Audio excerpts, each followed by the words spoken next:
it'll be 11 years, I guess, August. It'll be 11 years, because I think we all flew out to New Zealand around August of 99. Yeah.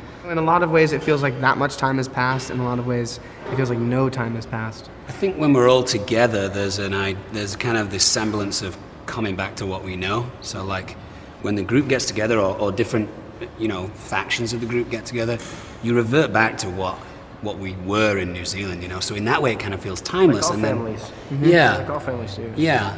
And I was saying to Sean, I watched Return of the King last night. I knew I was doing this. Did you? Yeah. Oh, that's great. A friend of mine came over and he was kind of bummed out, and I was like, well, what do you want to do? What would put you in a good mood? He was like, let's watch Return of the King, because I watched The Two Towers last night. I was like, okay. So we put on Return of the King, and I was Extended. Extended, of course. Obviously. Obviously, it's the only way to get it. As I still am, I was just so proud of like being involved with those films. When the opening score kicks in, you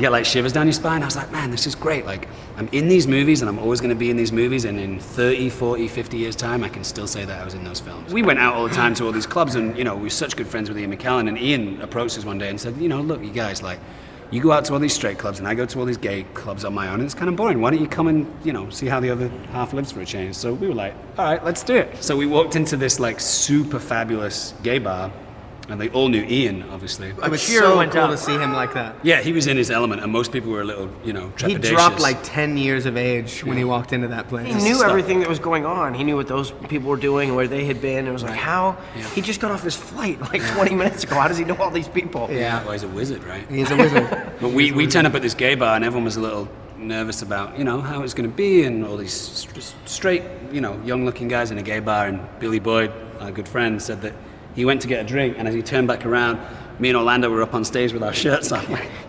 Turns around, he was like, "Oh, these guys look like they're having a good time." Assimilated nicely. I remember that. Some of the things that were hard were not, they might not look hard from the outside. Like, okay, you play games, you put your Hobbit feet on, but then you can't mess them up.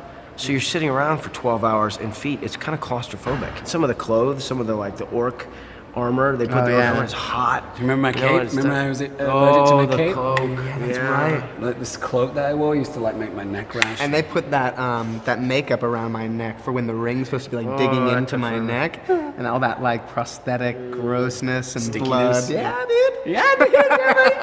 I think one of the hardest things was the smell of Billy Boyd's trailer as well, because It was. he stinks. Like he really full on stinks. That's why they didn't invite him here to this shoot, actually. Yeah, he'll stink it right up.